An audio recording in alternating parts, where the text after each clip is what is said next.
There's a spot in Tombstone territory. Family cabins are shaded by trees, and 95-year-old Percy Henry has plans to spruce it up a bit. So I sure like to do something with this. Get cat level all this down. In this space, with his wife and granddaughter nearby, Percy shares stories of his life, of his knowledge, and of his language. Tr'ondëk Hwëch'in de Cairo.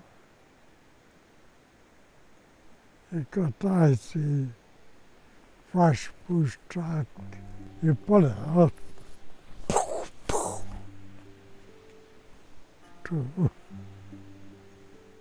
Percy is the last fluent speaker of the Tr'ondëk dialect of Han, the traditional language of the Tr'ondëk Hwëch'in First Nation. Han runs through this family. They've each played a part in its preservation and future. And at the center of it all, Elder Percy Henry and I teach kids Han language. Percy is an unlikely teacher. His journey with Han didn't start until he was an adult. In fact, it's his third language. Hwëch'in is Percy's native language, followed by English and then Han. Percy learned Han through immersion, working alongside Han speaker Stanley Roberts at a sawmill in Mayo. Stanley only spoke Han to Percy, forcing him to learn the language over about 8 years. And he just picked up the language from then on because, of course, Hwëch'in and Han are quite similar.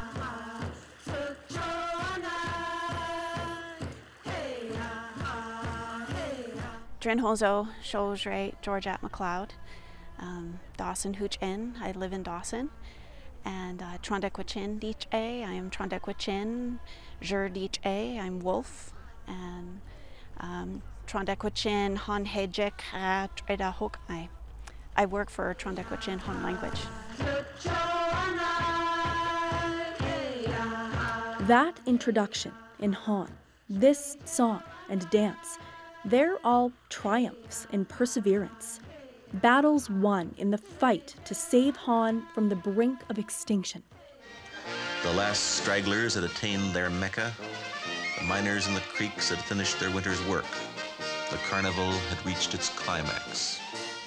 Everything changed for the Tr'ondëk Hwëch'in during the gold rush of 1898. Dawson City swelled to about 30,000 people, the largest city west of Winnipeg and north of Seattle.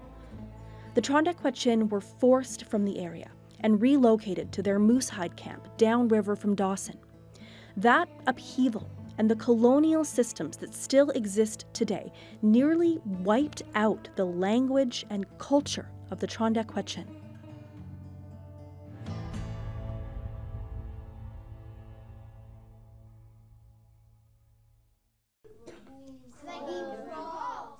In the 1990s, there was new hope and renewed effort to bring Han back, starting in the classroom.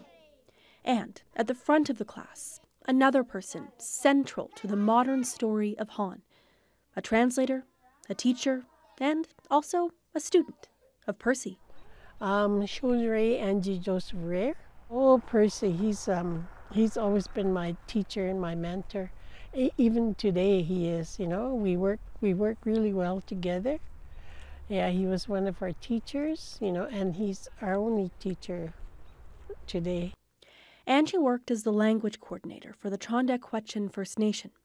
She and Percy started their language work together in 1991. Angie helped capture the language from speakers, including Percy. And that's still a big part of Percy's work, recording the language on tape so it can be saved and studied. And that work is intense. Percy will speak and then translate, often for long stretches. Grandpa. A little like this. Chu Katni then? Chu Katni then. Chukatnithan. You want cold water? Chukatnithan. You want cold water. In that phrase, in all of Percy's words, there's a roadmap for Han.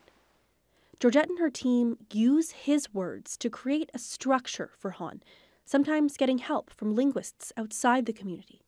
And through Percy, they discover verb structure and vocabulary. I still have epiphanies to this day, and I'm like, oh, I understand now this connection between these various things just by looking at the language and trying to look at the writing of the language and then talking with Percy about it.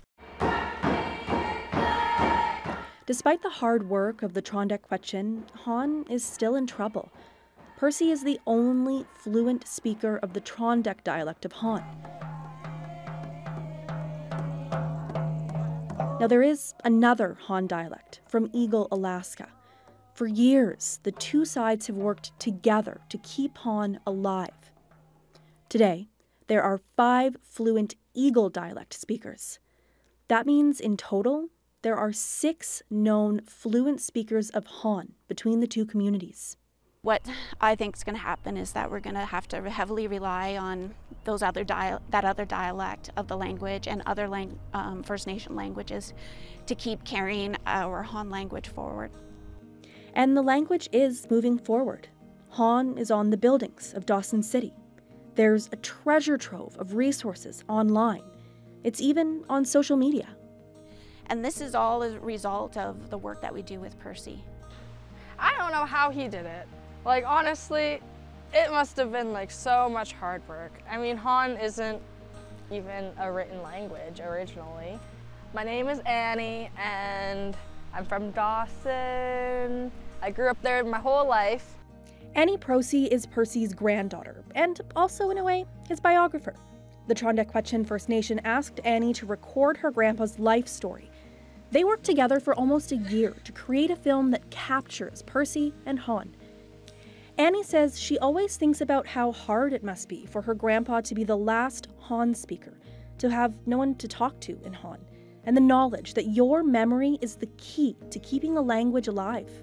I kind of want to get to a point where I'm able to sort of have a conversation with my grandpa in Han, because I think it'd be kind of special to go there and speak with him in his language. He is trying to gift the language to the next generation of speakers.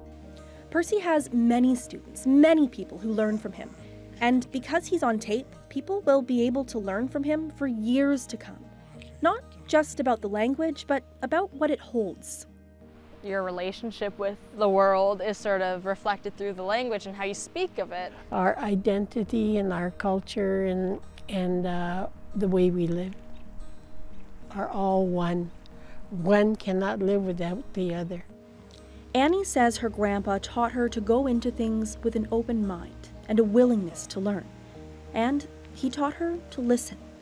She urges other young people to seek out their elders with the same openness. They just need to step out of their comfort zone and approach their elders and say, hey, I want to learn. Can you tell me about this? When the elder talk,